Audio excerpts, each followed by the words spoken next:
importantes como todas as outras, mas que vai falar de um dos grandes objetivos da criação deste centro e da sociologia no ISCTE, que é relativamente aos impactos sociais e em políticas públicas que a investigação que tem sido produzida tem tido ao longo da história e ao longo dos 40 anos, porque assim tem caracterizado.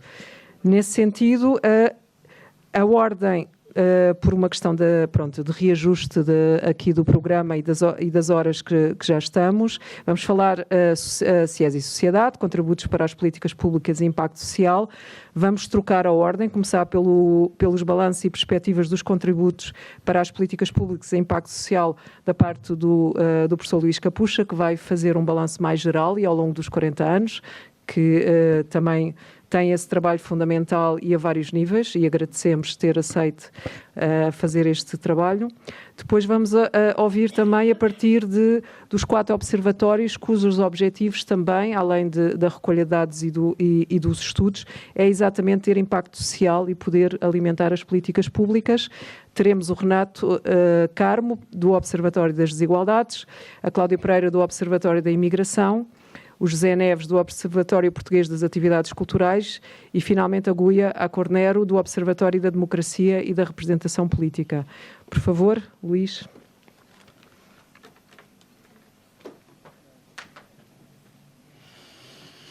Então, obrigado. Desculpem a troca da ordem, mas isto, às vezes, quando se está reformado, trabalha-se um bocadinho mais e a gente tem compromissos fora aqui do contexto e que me obrigam, de facto, a estar longe daqui a muito pouco tempo. E eu pedi para falar já no início do painel. Eu tenho 15 minutos para falar e vou tentar manter-me dentro desse tempo. Em primeiro lugar, queria dizer que é uma enorme satisfação estar aqui, rever as pessoas, estar com elas e ver a vitalidade que este centro, com 40 anos, ainda mantém. Agradecer aos diretores durante estes anos todos, às pessoas que trataram de manter as publicações, aos responsáveis dos grupos de trabalho, aos investigadores, aos funcionários e, naturalmente, também, não quero esquecer de ninguém, mas compreendem que isso não é muito importante, mas queria agradecer às 4 meninas do IGOT que organizaram esta extraordinária sessão. Não, são do CIES, mas almoçam todos os dias no IGOT e, portanto, organizaram esta... lá na hora do almoço, foram organizando este magnífico fórum que é, de facto, muito bom e uma demonstração, de facto, de capacidade e de espírito de inovação e de curiosidade científica que é de enaltecer. Eu tentei estar desde manhã para confirmar a ideia que eu tinha e confirmei, tanto quanto é possível dizer-se que uma coisa foi confirmada. É que há um traço que acompanha toda a história do CIES, entre outros, mas este é aquele que eu queria sublinhar, que é uma combinação sempre presente entre a investigação, vamos chamar-lhe assim, fundamental e a investigação aplicada. Portanto, a produção de conhecimento para ser diretamente utilizado no âmbito das políticas públicas. Nós já sabemos que todo o conhecimento tem consequências práticas, toda a investigação tem consequências práticas, mesmo aquela que é mais fundamental, em particular nas ciências sociais, mas depois há uma parte que é especificamente, deliberadamente construída para responder a problemas políticos e sociais, e no CIES a combinação entre estas duas componentes foi uma presença avassaladora, foi bem visível aqui nas intervenções dos grupos de trabalho, em praticamente todos eles, isso foi muito marcado. É uma característica que convoca sistematicamente todos os atributos da ciência que se tem feito no ISCTE, nomeadamente multidisciplinaridade, uma forte tendência para a internacionalização, tanto quanto possível, mas principalmente um sentido de utilidade e de rigor, isto é, ser rigoroso para poder ser útil, que eu, tal como vejo as coisas, distingue esta nossa instituição. E esta lógica de articulação entre conhecimento e aplicação do conhecimento é bastante transversal em relação a todas as áreas. Eu procurei, quase de memória, encontrar domínios em que isto mais se manifestou, mas isto começa logo com a sociologia urbana, e com os nossos colegas que ainda eram nessa altura do CIES e que saíram daqui a fazer coisas que ajudaram a tomar a Câmara de Lisboa em determinada altura. Eles próprios foram depois para lá trabalhar, alguns deles. Na cultura, foi hoje aqui falado dos estudos sobre a literacia e o Plano Nacional de Leitura e outros, a própria montagem do Observatório, mesmo que como não é diretamente uma coisa vinculada ao CIES, foi feita por pessoas que tiveram aqui uma história. O impacto dos estudos da família e do género sobre todas as políticas que existem hoje em dia nessa área, esse pequeno núcleo do CIES, muito ativo, foi absolutamente determinante como pioneiro nesse domínio. As questões da pobreza, da deficiência, da exclusão social, dos direitos humanos, enfim, e não sou só eu, isso começou com o João Ferreira de Almeida, com o Firmino da Costa, eu também, claro, metido nessa equipa, enfim, é um trabalho muito âmbito nessa altura e que continua até agora, portanto nunca mais parou. A sociologia rural, que era uma coisa que, não sei se alguns têm noção, mas existiu uma coisa chamada sociologia rural, ainda não era ambiente, era uma coisa que era mesmo sociologia rural e desenvolvimento associada às regiões rurais periféricas, como se dizia, a sociologia das migrações também sempre muito conectada com a agenda política e, portanto, com o processo das políticas públicas, a educação de adultos, os estudos de literacia, os contributos dados para a montagem de um sistema de educação de adultos que já conheceu melhores dias, mas que ainda hoje continua a marcar pontos nas nossas políticas de educação. As primeiras sondagens na área da sociologia política nasceram também por aqui, ainda hoje continuamos a ter uma ação, o ISCTE, aliás, herdou toda essa herança que foi aqui germinada e que dá origem a estruturas que funcionam ainda hoje em dia. Enfim, e depois uma série de outras áreas em que o CIES foi desenvolvendo estudos que vão desde a caracterização da profissão de veterinário até ao funcionamento do mutualismo em Portugal, passando por estudos sobre a juventude, cartas educativas, cartas sociais, número de alunos por turma e depois um número infinito de estudos de avaliação e planeamento, mas principalmente estudos de avaliação, de programas e políticas na área da formação, do emprego, da formação em emprego especial para as pessoas com deficiência, da educação de adultos, da formação profissional e os centros de formação, o rendimento mínimo garantido, que teve aqui um suporte forte na altura do lançamento e que ainda hoje continua a ser objeto de estudos conduzidos por investigadores do CIES, a rede social, enfim, questões do género, das migrações, em todas estas áreas continuou a existir sempre um contributo efetivo de uma investigação conduzida no CIES para a produção de políticas públicas. De tal maneira que eu diria que, colocando as coisas em contexto, e eu peço já desculpa por caricaturar um bocadinho, caricaturar quer dizer exatamente exagerar em alguns dos traços, mas eu diria que no contexto português, nomeadamente, a relação entre a ciência e a sua utilização é total, de tal maneira que se confunde a ideologia com a tentativa de alimentar movimentos sociais e, portanto, em vez de ciência produz uma coisa que possa servir como ideologia para esses movimentos, mais ou menos ao centro do país. No Norte, o que se desenvolveu foi uma lógica muito focada na investigação fundamental, embora depois com alguns afloramentos para a investigação mais aplicada, porque a sociologia precisava principalmente de existir e o CIES ficou com esta marca, e o ISCTE, por causa do CIES, ficou com esta marca de uma forte capacidade de produzir conhecimento, quer por encomenda dos responsáveis políticos, quer por causa desta atitude deliberada de contribuir para a produção de políticas públicas. Estas áreas, algumas delas conheceram também importantes projetos internacionais, portanto não se ficaram pela produção de políticas públicas no nosso país. Aliás, foram também pessoas do CIES que estiveram no grupo de investigadores do ISCTE, que tiveram um impacto enorme em determinada altura da construção europeia, nomeadamente no momento que eu considero o mais elevado de integração, que coincide mais ou menos com a estratégia de Lisboa. Há uma série de investigadores nossos que estão associados a todo esse processo e professores do ISCTE. Mas transcendeu mesmo essa área europeia. Agora, para concluir, porque eu tenho 15 minutos e quero manter, não sei quanto tempo é que ainda me resta. 6 minutos. Tenho 6 minutos, portanto, ainda posso dizer muitas coisas. Bom, julgo que quer do ponto de vista científico, quer do ponto de vista prático, os contributos dos trabalhos que se desenvolveram neste quadro foram de grande importância.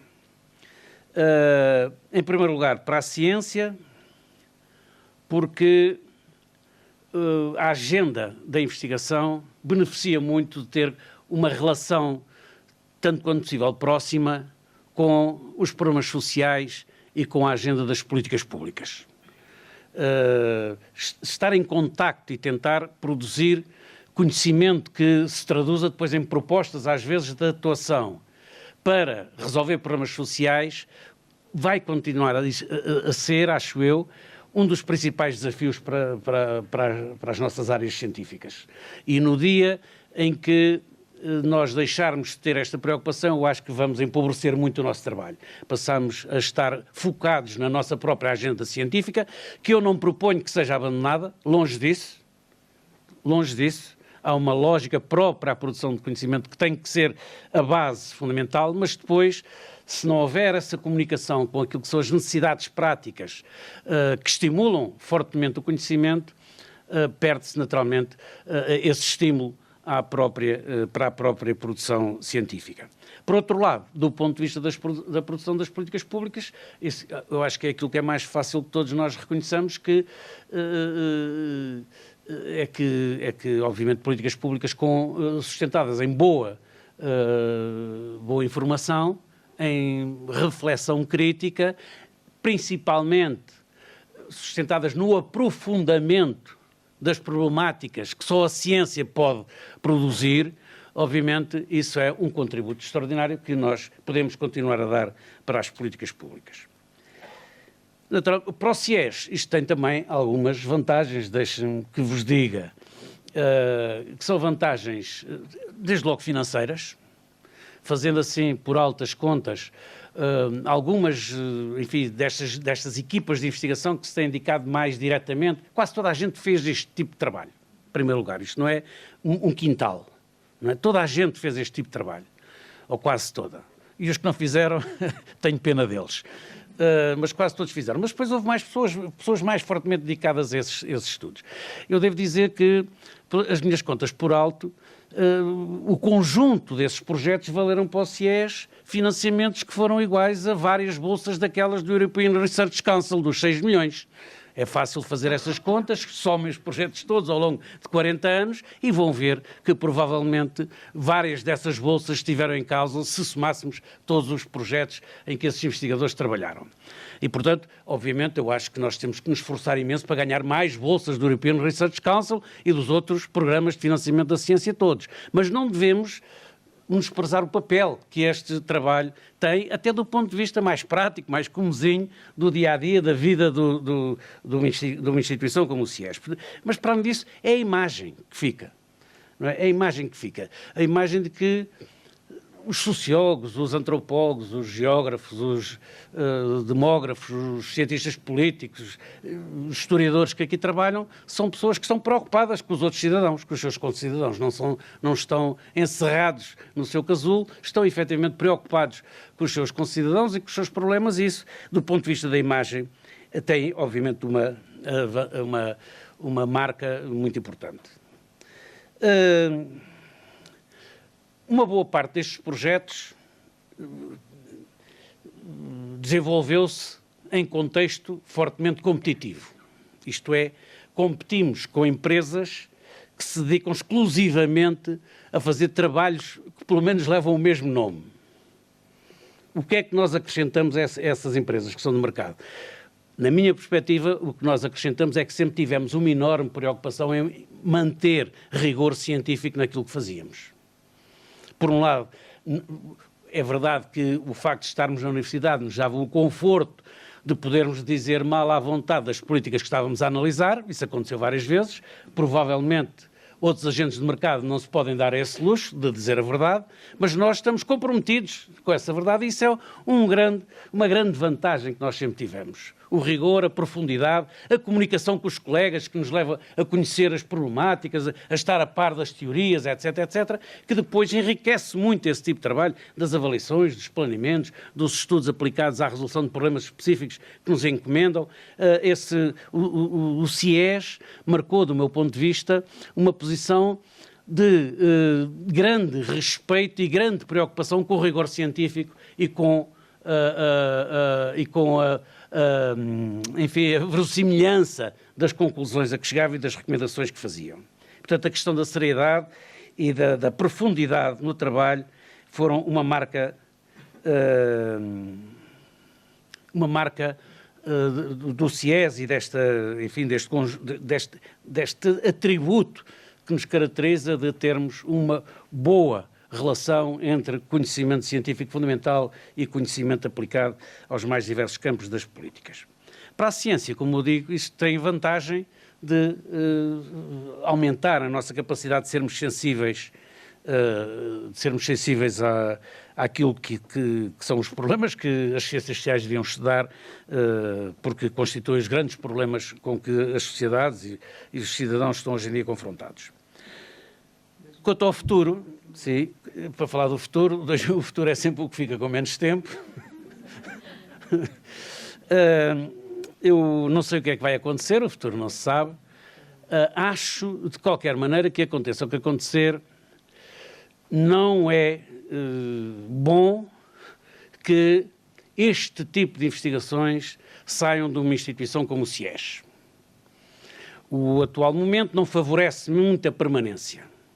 Mesmo dentro do ISCTE, digamos assim, as condições para estas equipas trabalharem nestes projetos são muito más comparadas com outras que oferecem outros serviços dentro do ISCTE.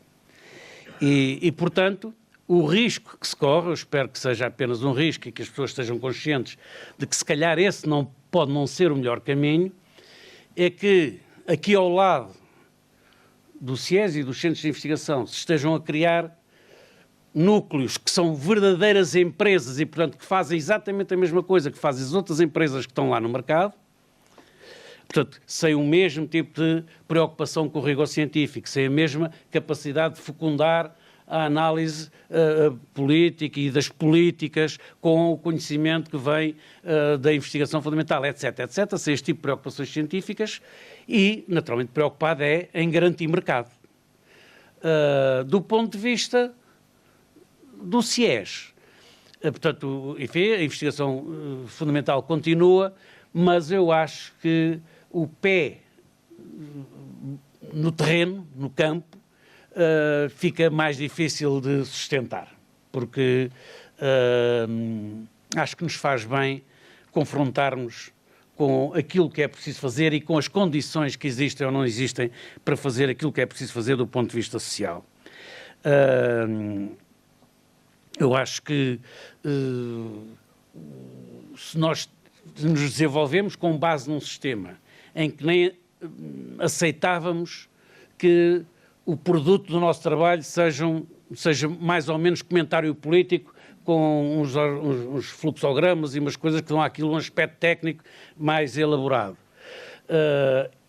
Ao lado, enfim, separado da investigação fundamental, esse futuro não é aquilo que eu acho que nós devíamos seguir, devíamos tentar tudo para que se possa manter unida, também do ponto de vista orgânico, porque estas coisas da organicidade, como nós mostramos aqui, ao estar aqui todos, estas coisas de sentirmos um grupo, de sentirmos uma equipa, de sentirmos uma instituição, de gostarmos de estar aqui, também conta, isso conta e muito. E, portanto, separar organicamente as duas componentes, eu acho que é um caminho que não vai beneficiar ninguém.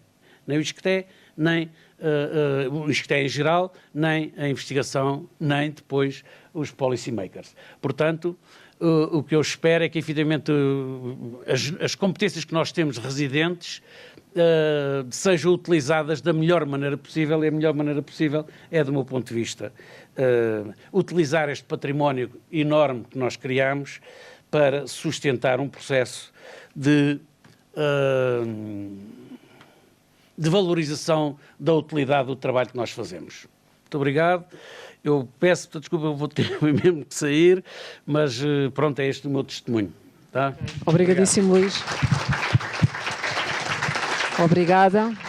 Obrigada por esta reflexão deste trabalho e em tantas áreas disciplinares e também áreas de intervenção importantes. E agora vamos entrar um pouco às especificidades, apesar de cada observatório não tem uma área de intervenção específica, não é? Tem em termos de preocupação de áreas científicas e também de problemas sociais e transformá-los em problemas sociológicos, não é? E começamos pelo Renato Carmo, que nos vai apresentar o Observatório das Desigualdades, os seus impactos sociais e contributos para as políticas públicas. Obrigada. Ok.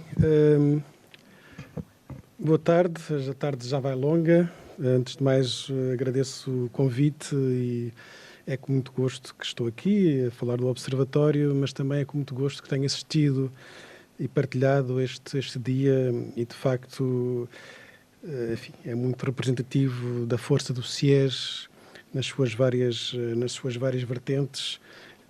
Isso é muito estimulante e, de facto, dá-nos força para o futuro. E também é muito inspirador, desse ponto de vista.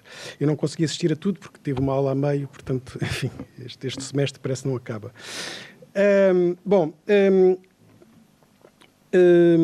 Eu, antes de avançar, também queria, no fundo, sublinhar o ponto final que o Luís Capucho apresentou e queria também destacar essa preocupação e, portanto, penso que é um dos desafios que também temos pela frente. Relativamente ao Observatório das Desigualdades, bem, só um pequeno enquadramento do ponto de vista também já agora biográfico. Eu entrei no SIES na primeira, quer dizer, não foi a primeira vaga, porque foram, como foi dito de manhã, 2 investigadores foram contratados anteriormente, mas a primeira grande vaga, digamos assim, acho que foi a primeira grande vaga de investigadores contratados pelo SIES, foi em 2007, 2008, e que respondeu a um concurso, na altura ficou designado como compromissos para a ciência, ou com a ciência, já não me lembro muito bem. E o SIES, no fundo, abriu várias posições e entrou um conjunto de pessoas nessa altura para essas várias posições. Eu fui um deles. Entraram outras pessoas que ainda se mantêm nos SIES, outros já saíram. E o que é interessante é que, de facto, eu entrei para essa posição, mas já com uma tarefa bem definida, que era contribuir para montar o Observatório das Desigualdades. E isso, para mim, foi um grande privilégio. Para já, porque, no fundo, já não tinha que estar a inventar muito, não é? Portanto, já estava enquadrado. E esse enquadramento foi importante, porque, no fundo, acelerou alguém que vem de fora como eu. Na verdade, eu não tinha nenhuma ligação do ponto de vista de formativa com o ISCTE. Eu fiz a licenciatura e o mestrado na Nova e depois o doutoramento no ICS. Apesar de ter uma relação muito forte com a sociologia do ISCTE,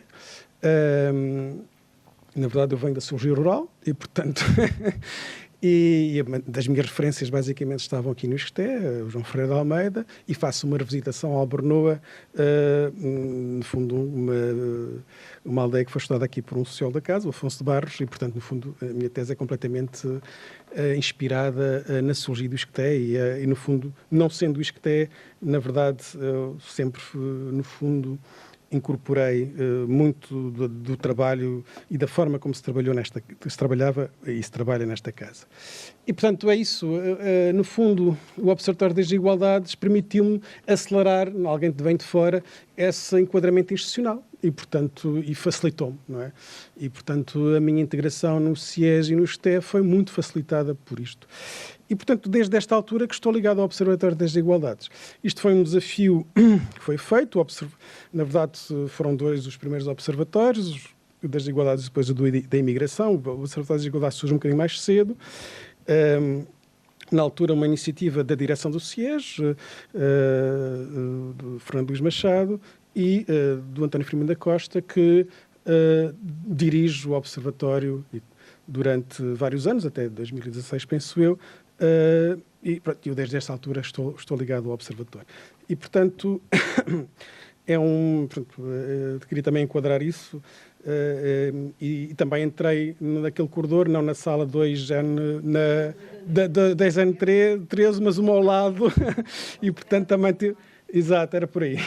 Bom, o Observatório, na verdade, resulta... Isto é muito interessante, mas não vou ter que sintetizar, de facto.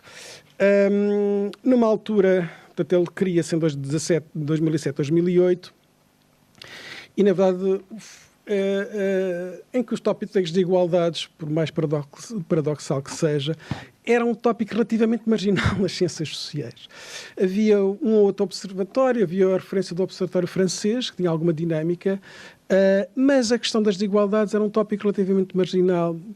E, na verdade, aqui isso também é muito elucidativo da sociologia do ISCTE, que nunca desistiu, pelo contrário, de trabalhar os assuntos das desigualdades, como foi dito anteriormente, classes sociais e por aí adiante. Quer dizer, é uma matriz, como foi demonstrado hoje, fundamental da sociologia desenvolvida no SIES e no ISCTE.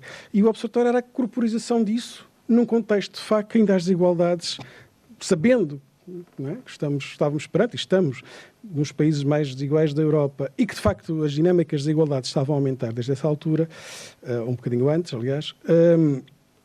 Este projeto fez todo o sentido na altura e antecipou, não é, um conjunto de dinâmicas que aconteceram a seguir, na verdade. E, na verdade, o campo das desigualdades explodiu mais tarde, muito por um impacto da crise financeira, e, portanto, é um campo que cresceu muito desde aí, do ponto de vista internacional. E aqui nós, na nossa esfera, de facto, demos um sinal e que foi muito diferenciador face ao que estava a acontecer nacionalmente e internacionalmente. Portanto, o Observatório tem um financiamento, é uma estrutura independente, embora ancorada no SIES, na altura com a ligação entre 2 centros, dos Açores e do Porto. Tem, no fundo, esta estrutura. E eu, do ponto de vista dos impactos sociais, o que é muito interessante é que grande parte dos impactos, ou os impactos fundamentais do Observatório, para além do site, não é, que nós lançámos logo no início, isso foi logo a nossa imagem de marca, aliás, numa altura em que não havia plataformas com indicadores, ainda não havia Power Data, por exemplo, não havia praticamente nada do que é agora, e, portanto, nesse sentido também fomos precursores, no fundo, termos, por exemplo, um sistema de indicadores online. Mas, de facto, aquilo que foi dando mais impacto ao Observatório foram os livros, curiosamente, os livros que foram saindo. Um impacto social muito considerável, público, e também, obviamente, também tendo respaldo ao nível das políticas públicas. E, na verdade, este livro que está aí foi um livro que foi organizado no âmbito do Observatório, mas que teve logo esta característica também de envolver o SIES no seu todo. Não é? Um livro é constituído por 2 partes, em que fazemos uma análise bastante extensiva de um conjunto de indicadores, com a equipa do Observatório nessa altura, e depois uma segunda parte com ensaios e, portanto, estudos de diferentes investigadores do SIES. E, portanto, desde logo esta ideia de uma articulação entre uma estrutura que estava a ser criada e a investigação global, digamos assim, do SIES, ou seja, ir para além do próprio Observatório, e o próprio Observatório ser, de certa maneira, um motor, em grande medida, a enquadrar essa própria dinâmica. E, na verdade, teve impacto público e tivemos um lançamento em que tiveram professores já falecidas, mas que são referências do ponto de vista da história mais recente do país, o Freitas do Amaral e o Jorge Sampaio, e foi um livro, nessa altura, que teve um impacto público muito considerável.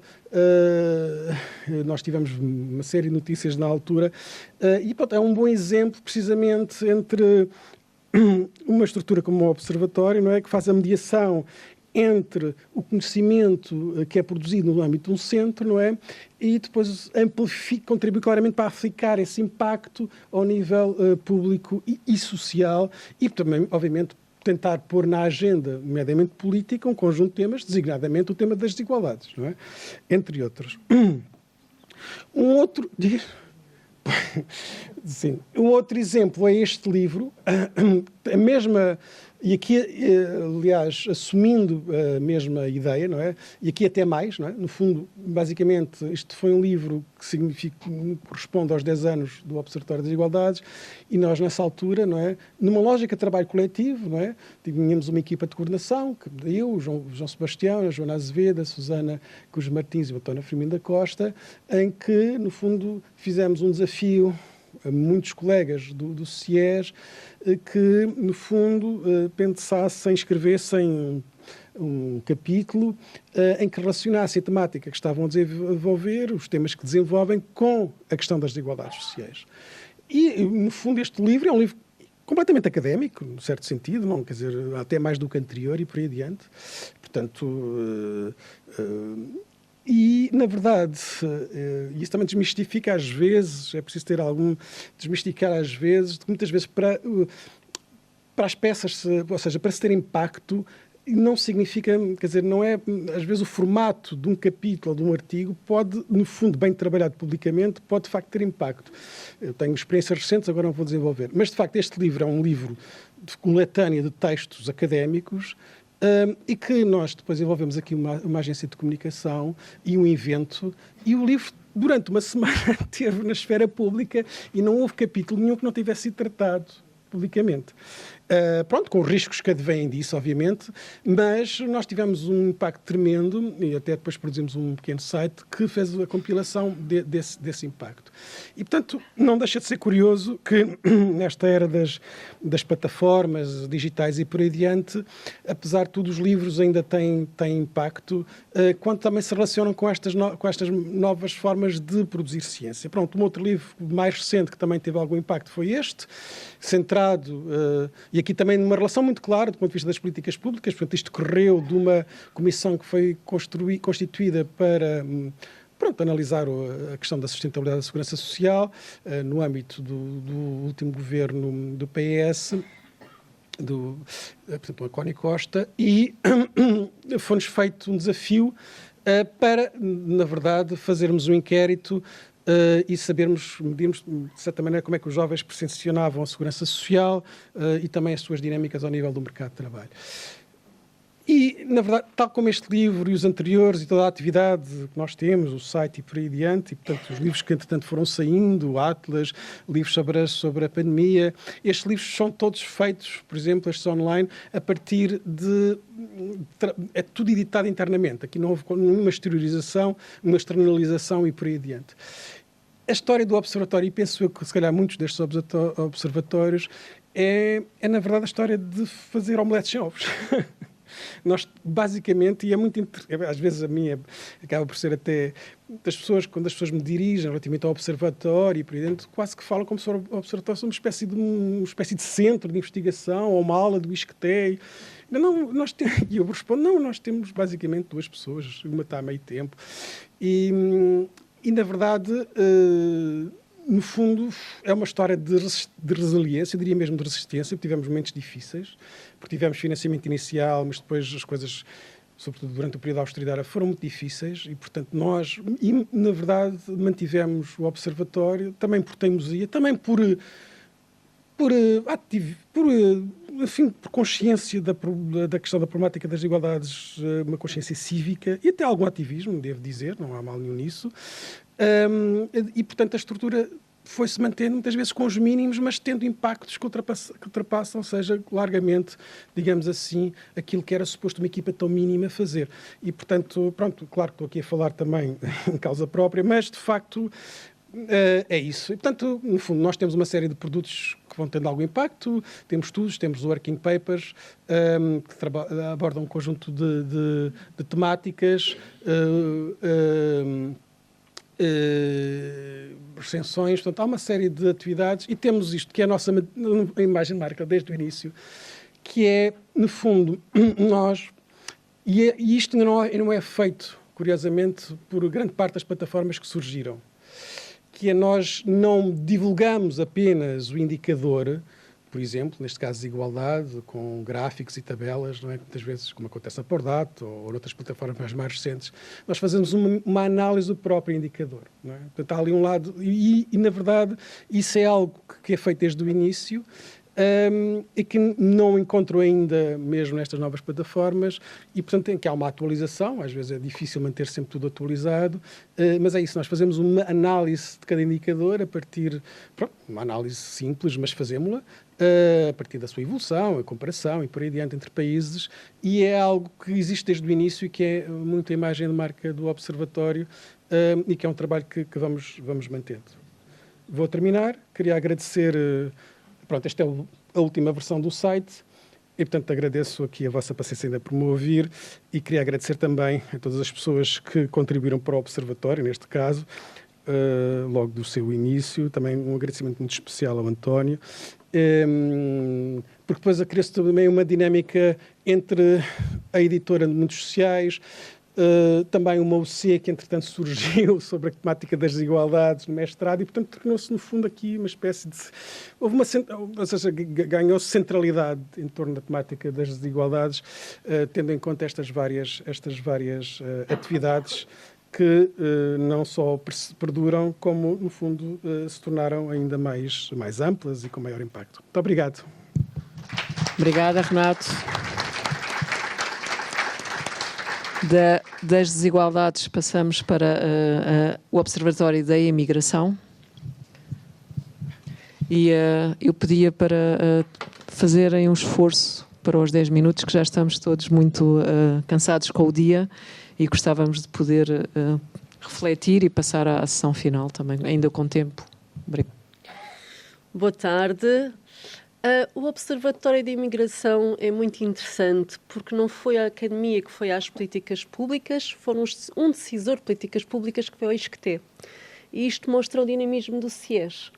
Mostra, como vimos durante a manhã, já haver investigadores de migrações desde 1980, ou da década de 1980, e mostra a reputação do ISCTE nas políticas públicas. Esta é a primeira parte. A segunda parte é que deve-se também um Carola e a equipa que seguiu o Carola. Então, a primeira parte.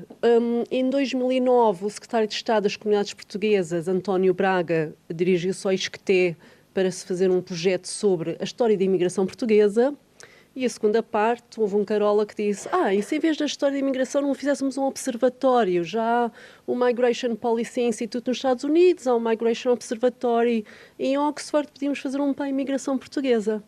E foi assim que nasceu o Observatório da Imigração. Temos aqui o logotipo antigo, o professor Rui Pena Pires, e a coordenadora executiva, aqui a professora Filipa Pinho, e eu fiz parte da equipa juntamente com o Dr. Pedro Ribeiro. E agora deixo de usar os doutores e os professores. Foi assim que surgiu. A segunda parte é que este Carol e a equipa não sabiam que era o primeiro Observatório da Imigração na Europa. E, na verdade, nenhum de nós sabia que ainda hoje é o único observatório da imigração. E porquê?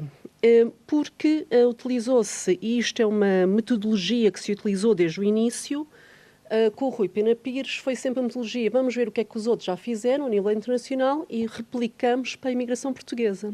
E, portanto, a metodologia das Nações Unidas indicava que para a imigração são as estatísticas espelho. Portanto, é ver os dados dos portugueses que entram nos países destino, ou seja, os imigrantes portugueses em Espanha, na Holanda, nos Estados Unidos. E isto dá muito trabalho. Eu ainda me lembro com o Filipe Pinho, em 2010, estar a contactar o Instituto de Estatística de Vanuatu. E, portanto, nós dividimos os 190 países pelos 3 e foi um ano a montar o que está aqui. Esta foto é da década passada, aqui também com o Inês Espírito Santo, que depois se juntou. Acho que o principal contributo para as políticas públicas foi, a partir de 2014, aqui com a Joana Azevedo, que depois passou a fazer parte da equipa. Nós, primeiro, estávamos na Direção-Geral dos Assuntos Consulares e Comunidades Portuguesas, do Ministério dos Negócios Estrangeiros, e, passado 4 anos, no seguimento de uma conferência organizada pela Joana Azevedo e por mim, com o Observatório de Imigração, em que convidámos na altura, Secretário de Estado da Imigração Portuguesa, surgiu o convite de fazermos um relatório para ser discutido na Comissão dos Negócios Estrangeiros e Comunidades Portuguesas na Assembleia da República. E este é provavelmente o maior resultado, em que passou a ser feito pelo Observatório, revisto pelos adjuntos e consultado pelos deputados. Este era a capa em 2014, entretanto alterámos, e progressivamente os secretários de Estado, a administração pública, os consulados começaram a consultar o nosso site. Este é o nosso site atualmente, em que temos sempre este equilíbrio entre dados para investigação, políticas públicas, pública em geral e mídia. Entretanto, passou de estarmos com o Ministério dos Negócios Estrangeiros e ISCTE e passamos a ter também uma comissão coordenadora com o Instituto de Sociologia da Universidade do Porto, o IGOT, o Centro de Geografia da Universidade de Lisboa, e com o ISEGO, sócios da Universidade de Lisboa.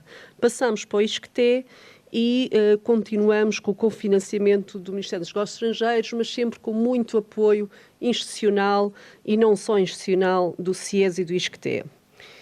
Em termos de contributos para os impactos sociais, foi sempre uma relação muito direta. Neste caso foi também a Delta que contactou o Observatório de Imigração. Durante cerca de 2 anos, os pacotes de açúcar tinham os dados do Observatório de Imigração. E, portanto, aqui estou eu com a Joana Azevedo na Noite dos Investigadores, mas temos muitas outras iniciativas. E isto mostra como, na altura, o Observatório de Imigração era já uma referência. Esta foto, como dá para ver, é também da década passada. E isto foi sempre muito articulado com os mídia. Eu lembro-me que durante 1 ano e tal, todas as semanas falava no mínimo 1 hora com os jornalistas. Eu e outras pessoas da equipa, porque aproveitávamos que ligavam e fazíamos uma espécie de visita guiada no site. E porquê? Porque nós estávamos num nível em que muitas das notícias sobre os portugueses no estrangeiro começavam com os imigrantes portugueses, começavam logo por aí. Depois havia imensos dados errados. E, portanto, isto foi uma proatividade de, pelo menos, os dados serem rigorosos e conhecerem o que tínhamos no site. Eu lembro que houve uma vez um jornalista que, quando eu falei com ele, já tinha visto tudo e eu achei aquilo tão estranho que já não estava habituada, não é? Nós agora já estamos noutro nível. Felizmente, a maior parte das notícias, a larga maioria que sai, já citam os dados do Observatório. Fizemos também e temos feito webinars para jornalistas exatamente com formação sobre a consulta de dados da imigração. Cooperamos com a Academia, projetos de investigação, já tivemos 12 estagiários, tanto curriculares como académicos, e, portanto, também esta parte de formar as pessoas. Temos diferentes tipos de conteúdos no site do Observatório, para além das estatísticas, que é a parte mais significativa. Temos publicações, entrevistas, webinars, temos todas as notícias que saem sobre a imigração portuguesa, todas as teses e dissertações sobre a imigração portuguesa e outros recursos. Temos várias publicações e, mais uma vez, foi a mesma metodologia. Se nós, para o relatório que é discutido na Comissão dos Negócios Estrangeiros e Comunidades Portuguesas e que é publicado sempre para o Ministério dos Negócios Estrangeiros, utilizámos a metodologia e tivemos como base o relatório do Banco Mundial de Migrações Internacionais e aplicámos a imigração portuguesa. Para o Atlas da Imigração Portuguesa, tomámos como base também aqui com o Rui Pena Pires o Atlas de Migrações francês, da Catherine Wittel-Venden, o Atlas de Migrações Internacionais do Russell King de Sussex, Inglaterra, e o Atlas das Migrações Internacionais, anteriormente publicado na Gulbenkian. Portanto, vamos sempre ver como é que outros fizeram e adaptamos para a imigração portuguesa. A versão portuguesa que fizemos não me lembro, mas teve mais de 25 notícias sobre o Atlas. Algumas delas foram aproveitadas politicamente, outras não, mas isto mostra o contributo que damos para as políticas públicas. No total, temos cerca de 93 publicações, desde há 16 anos, em diferentes formatos. O Portuguese Emigration Factbook foi logo destacado nos avaliadores da FCT, pelo contributo que tem da visibilidade da imigração portuguesa a nível internacional. Temos aqui os relatórios anuais da imigração portuguesa e vários outros formatos de imigração portuguesa para chegarmos a diferentes públicos. Temos também por ser o único observatório de imigração e esta parceria com os países de língua oficial inglesa e francesa, mas focamos também muito com os países de língua oficial portuguesa e particularmente com Cabo Verde.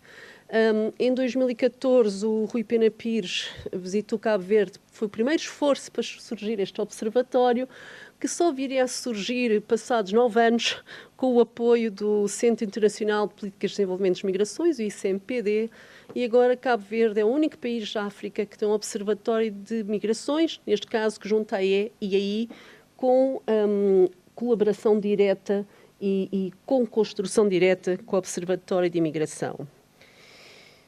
E, portanto, começamos com o Observatório de Imigração, continuamos com o Observatório de Imigração e o mesmo Carola que começou pensou, então já que temos um Observatório de Imigração, vamos ter também um Observatório de Imigração Europeia, porque quando nós vamos buscar os dados para os portugueses no estrangeiro, temos os italianos, os polacos, os romenos, e, portanto, neste ano lançámos aqui com a Inês Vidigal o portal de imigração europeia,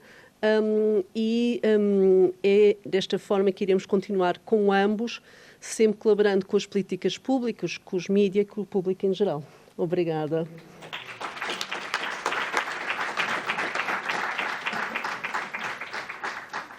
Obrigada, Cláudia. E também, adicionalmente, pelo cumprimento do tempo. Passamos então agora a José Neves, do Observatório Português das Atividades Culturais. Então, muito boa tarde a todas e a todos. Eu vou resistir a fazer um historial da criação do Observatório, mas para quem esteve de manhã entenderá que é uma espécie de regresso a casa. A criação em 2018 é uma espécie de regresso a casa de um Observatório das Atividades Culturais, agora Observatório Português das Atividades Culturais. Enfim, não vou fazer grande historial, vou passar sobretudo pelas linhas de investigação que temos vindo a desenvolver. Os nossos produtos estão disponíveis nas várias plataformas, incluindo também no Ciência ISCTE, onde podem ser consultadas. Avanço muito rapidamente. Na fase de criação, definimos 5 grandes objetivos. Eles estão aqui enunciados e aos quais temos vindo a dar a sequência. É verdade, uns mais bem conseguidos do que outros, mas, no fundo, todos eles têm tido continuidade, com uma equipa relativamente circunscrita. Me parecem muitos colegas, e na verdade são, mas têm, por outro lado, uma relação com o Observatório relativamente contida.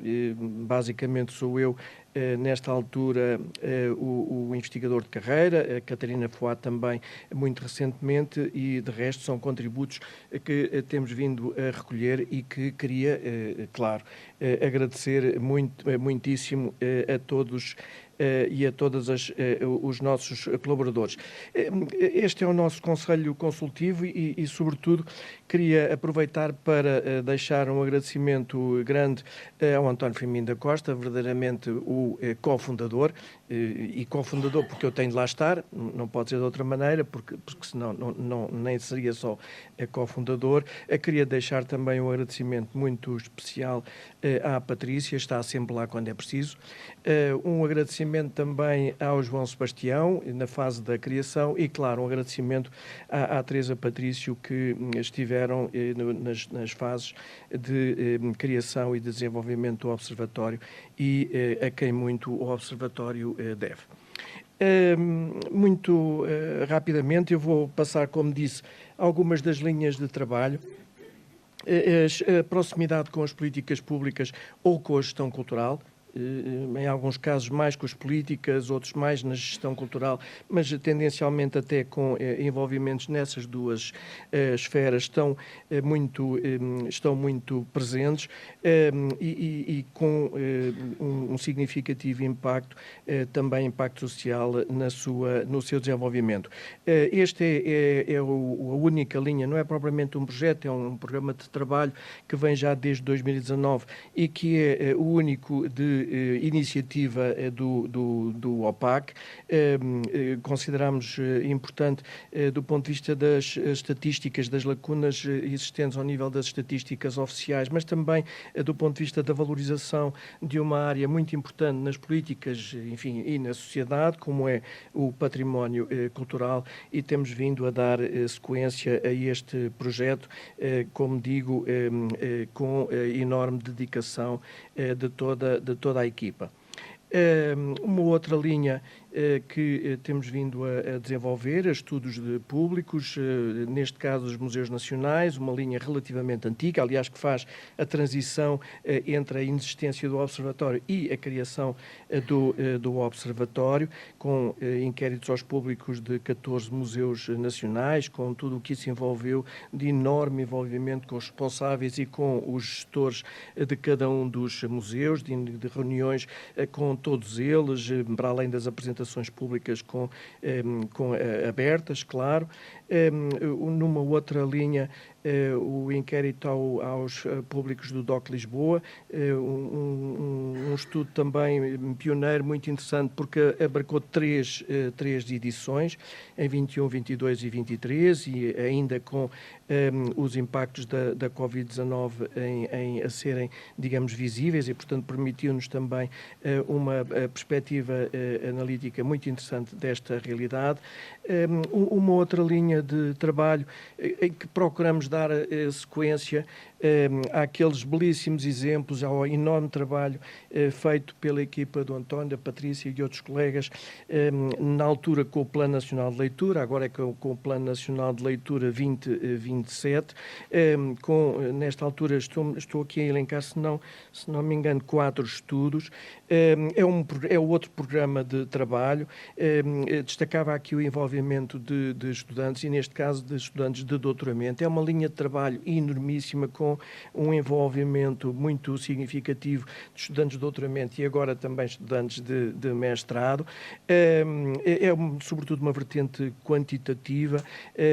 Enfim, práticas de promoção da leitura, a perspectiva dos mediadores, já numa perspectiva qualitativa. Temos um outro, não está aqui, o protocolo foi assinado hoje, justamente, sobre a socialização para a leitura em contexto familiar, está também em desenvolvimento.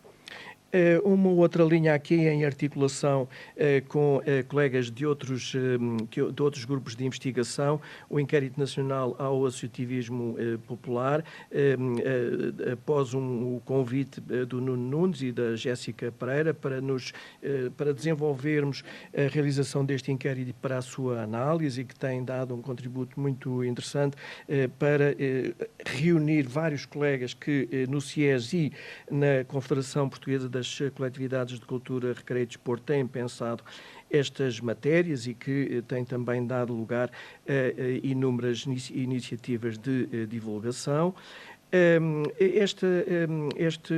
Outra linha aqui com a Direção-Geral das Artes, com este inquérito aos profissionais independentes das artes e da cultura, foi realizado. Eu vou destacar este, porque ele foi realizado no contexto da Covid e, do ponto de vista do impacto social, foi muito marcante, penso que para todos, e para mim em particular, claro, porque um dos problemas que se colocou aqui nesta altura, todos estamos recordados do contexto de crise e de como isso afetou, claro, todas as esferas da vida social, mas de uma forma muito particular os profissionais independentes das artes e da cultura.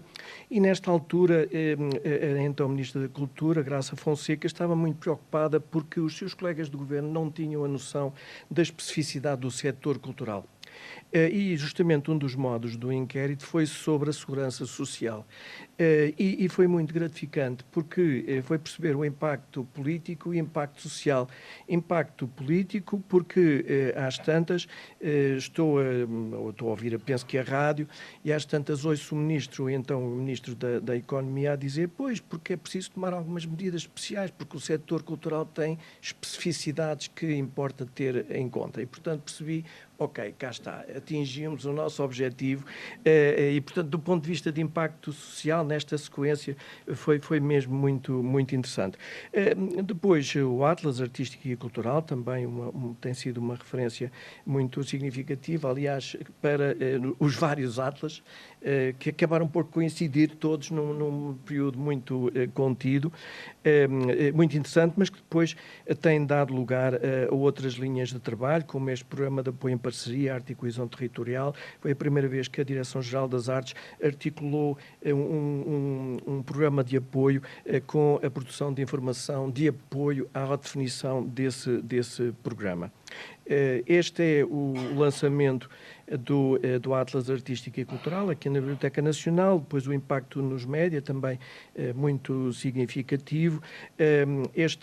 O destaque, digamos, para o programa de apoio em parceria à Arte e Coesão Territorial, de que já falei, sendo que está previsto uma segunda edição e, portanto, vamos ter de nos articular de novo para a produção de informação que informe esta nova edição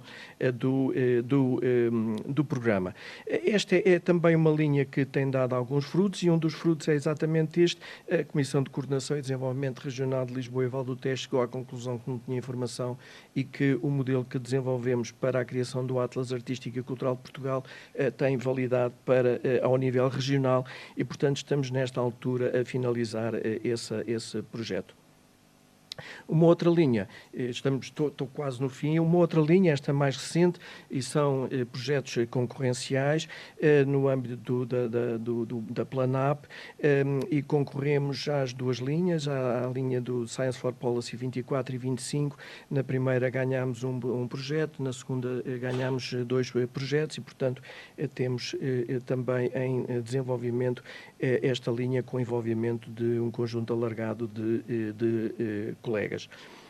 Relativamente às atividades, também muito brevemente, não está propriamente assinalado, mas eu destacava talvez aquela fotografia de cima, porque foi realizada aqui no ISCTE, no grande auditório, foi o evento de lançamento do Compromisso de Impacto Social das Organizações, é um projeto, ou foi um projeto, pelo PNL, lançado pelo Plano Nacional de Leitura, em que participámos, e aqui também, de novo, um impacto social forte, desde logo o impacto também na comunidade científica, estiveram presentes muito significativamente e foi muito interessante que nos tivéssemos reencontrado neste contexto, isso foi muito interessante do ponto de vista das sociabilidades entre colegas, mas depois o impacto que teve e que tem vindo a ter nos vários agentes no setor cultural em Portugal. Tratava-se de disponibilizar um kit de apoio à avaliação e ao desenvolvimento da relação com os públicos nas organizações culturais em Portugal. Este é o cartaz do CISOC, outras iniciativas que temos vindo a realizar, a participação noutras ocasiões, na NEI, na Semana de Ciência e Tecnologia, um colóquio que organizamos com a Câmara Municipal de Torres Novas, com o Centro Humberto Delgado, o CHUT, com quem temos um protocolo sobre associativismo, realizamos algumas iniciativas de caráter anual, depois eventos de disseminação, sei que estou aqui a entrar um bocadinho, não é bem disseminação nesta formação em estatísticas da cultura para os PALOP, mas de certa maneira foi esse o sentido principal, e depois um outro encontro em que também participámos e que no fundo acaba por ser a nossa mais recente publicação. Destacar também, mesmo a terminar, esta articulação forte sorte que temos tido, claro, com os doutoramentos, sobretudo em ciências da comunicação, em sociologia, em políticas públicas, mas depois também uma articulação forte com os mestrados na área da comunicação e na área da cultura aqui no ISCTE, com um envolvimento de estudantes nos nossos vários projetos, e isso tem sido muito frequente. Uma última linha, a linha de indicadores, que temos também procurado manter, embora deva confessar com alguma dificuldade face a uma linha de projetos e de estudos que tem vindo a ser crescentemente exigente. É tudo. Obrigadíssimo.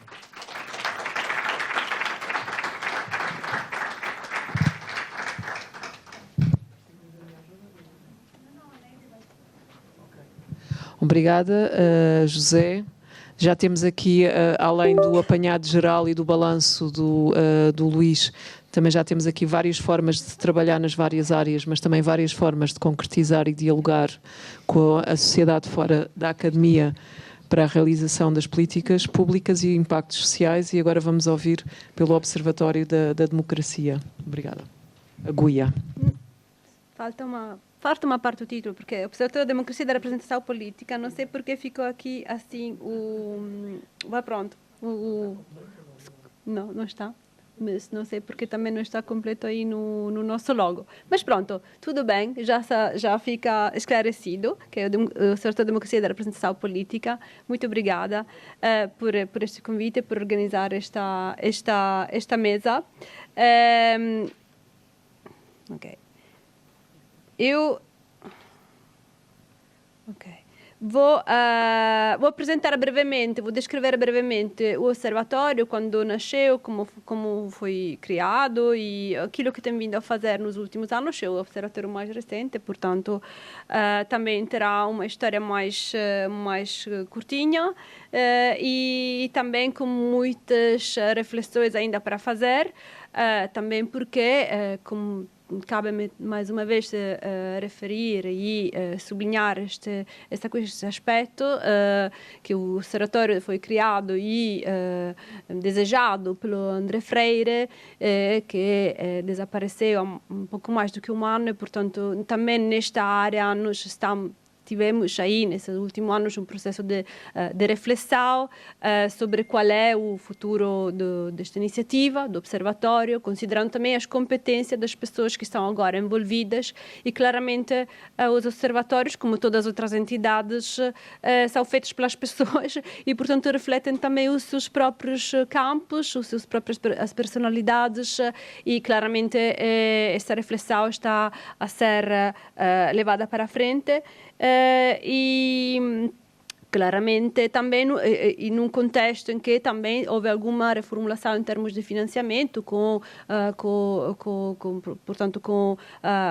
por parte da FCT, etc. Portanto, estamos, digamos, num processo de transição, mas que não me impede de dizer aquilo que temos feito, aquilo que gostamos de vir a fazer mais no futuro, e também de apresentar quem somos e quais são as características das nossas atividades. Então, eu estive a dirigir o Observatório depois deste evento muito triste que nos aconteceu. Antes era subdiretora, agora tornei-me diretora, e o subdiretor, o vice-diretor, o professor José Santana Pereira. Aqui temos a nossa comissão científica, que é composta pela Helena Bechor Rocha, a Maria Asensio, a Filipe Raimundo, e os nossos antigos, este mexe sozinho, volta para trás, por favor.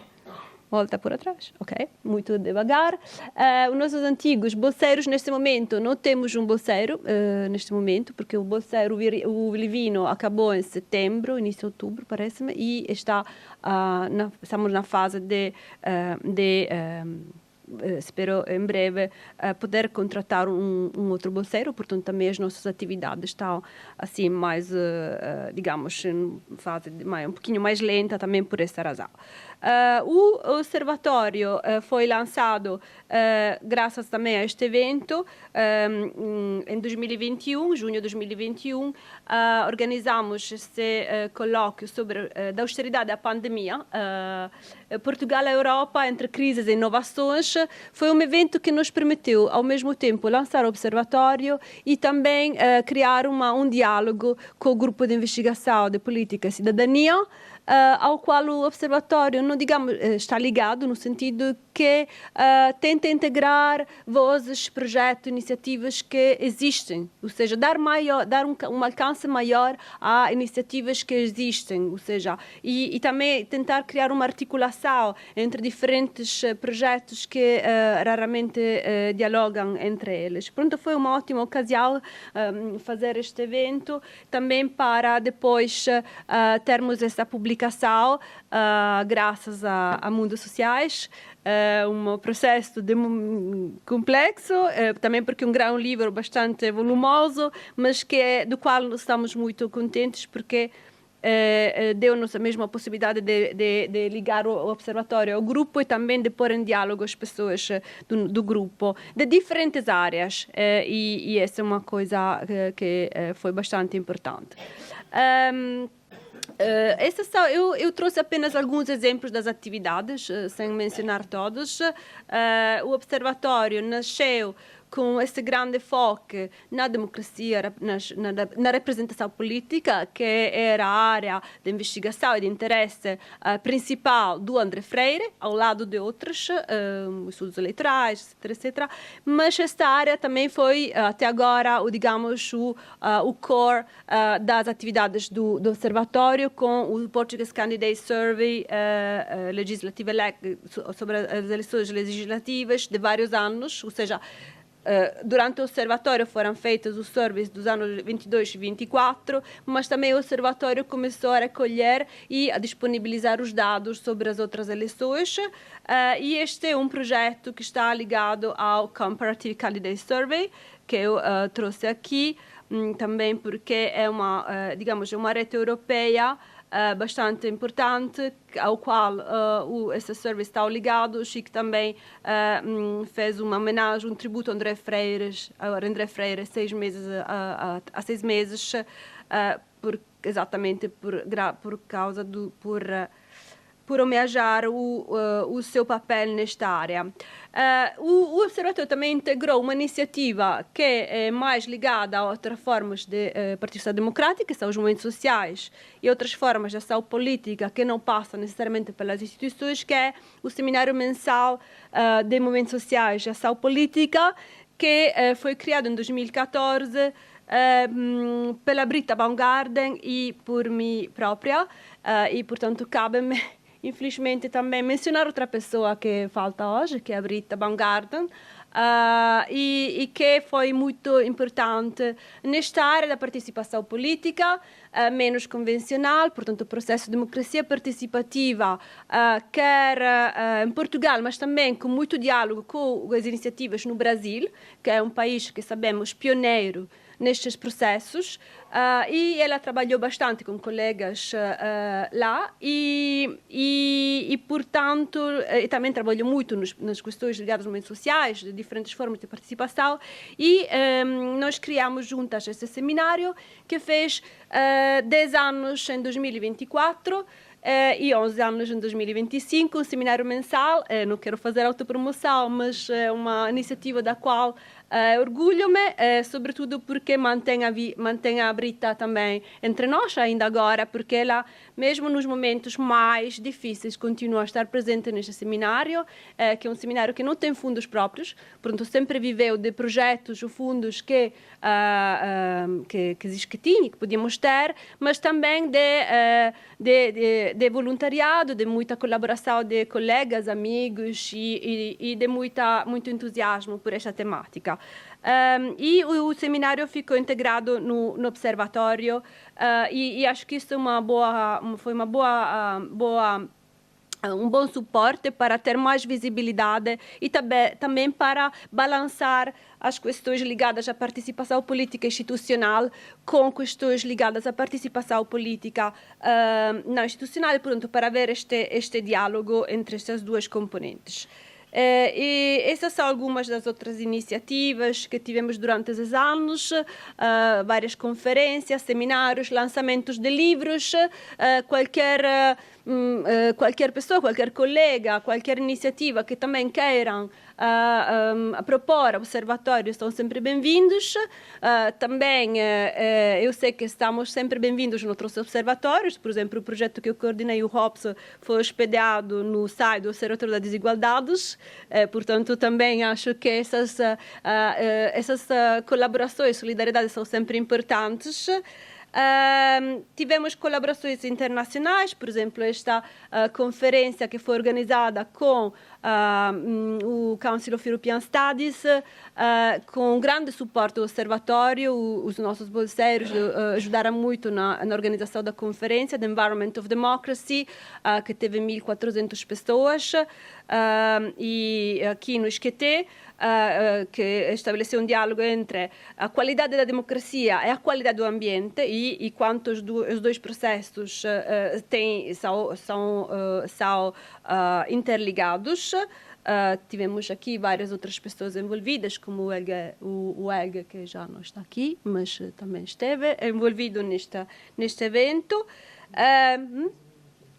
Estou mesmo a acabar. Em termos de colaboração com a comunidade, outreach, etc., participamos, por exemplo, nesta iniciativa, um curso oferecido pela Rede das Autarquias Participativas, a Oficina de Planeamento e Participação, destinada aos administradores locais sobre participação política, conceito e métodos. Alguns dos projetos ligados ao observatório, como o ROPS, fez parte da criação da Rede H, Rede Habitação, que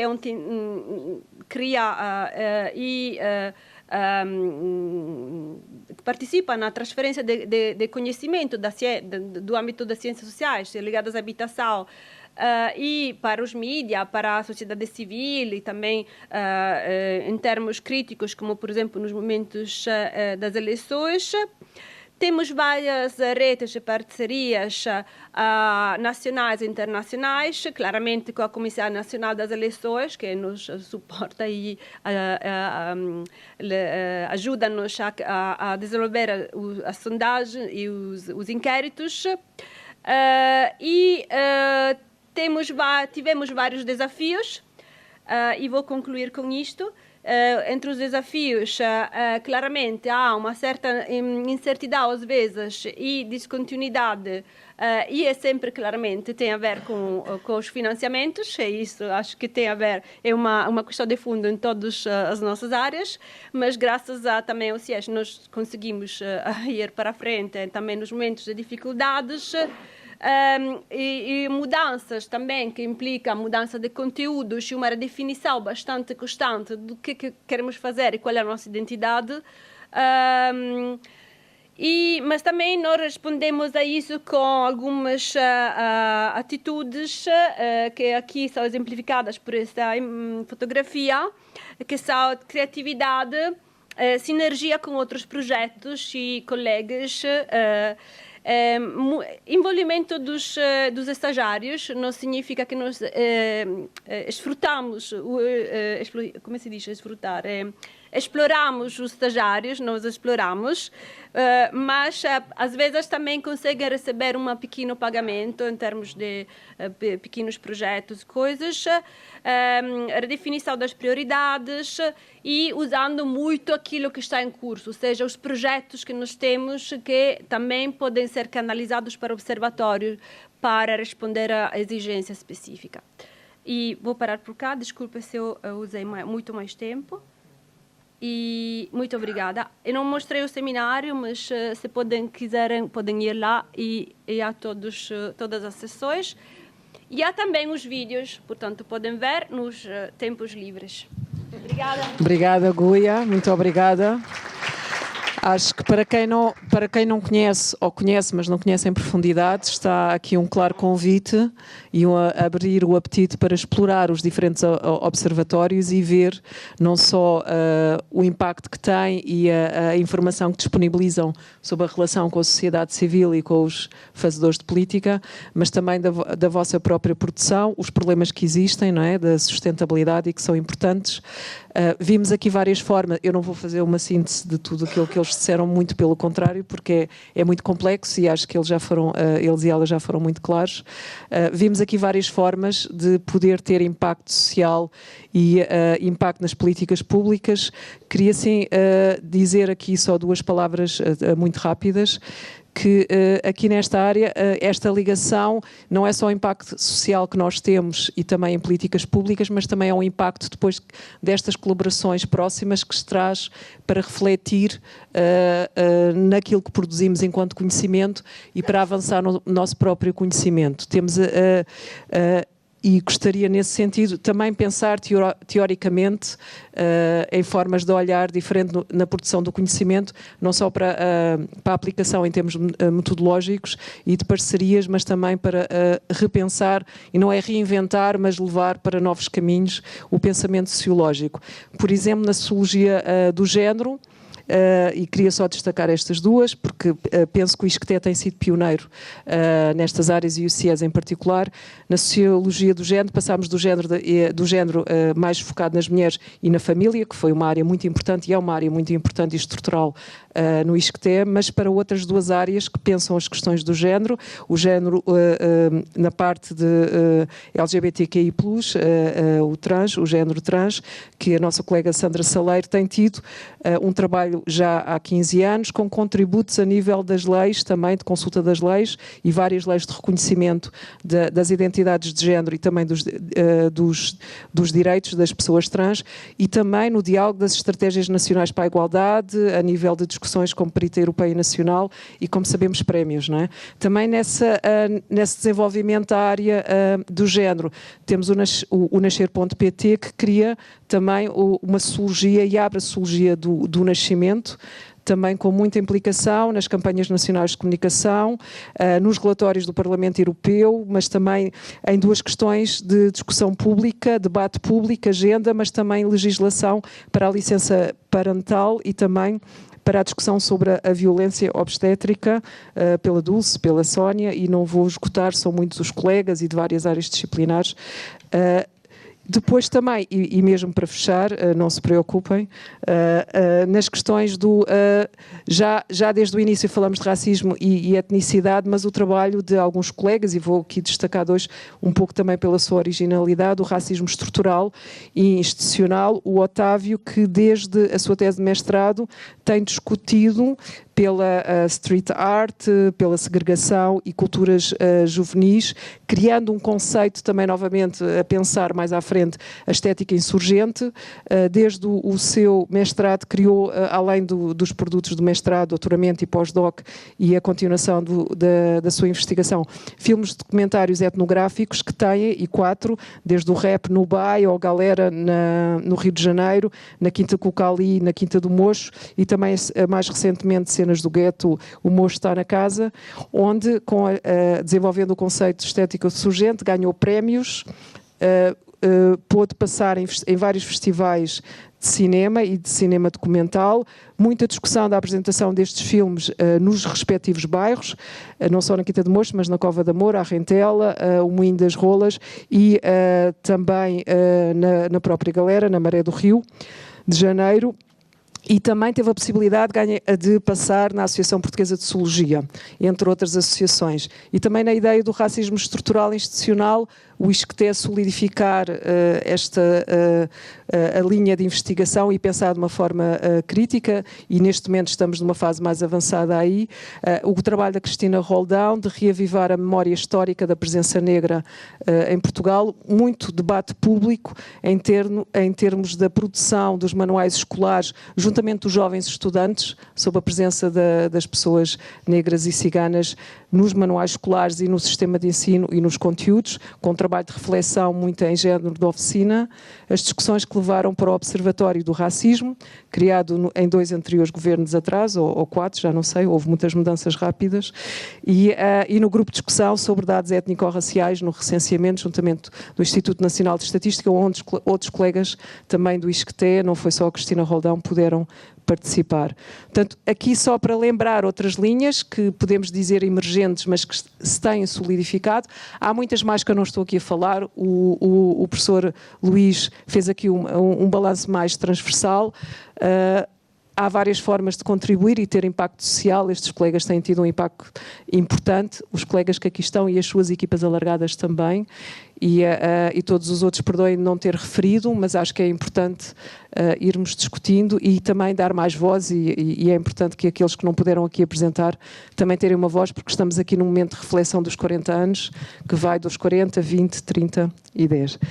E sem mais, acho que temos que passar para a próxima mesa e agradecer a vossa atenção e a vossa resiliência.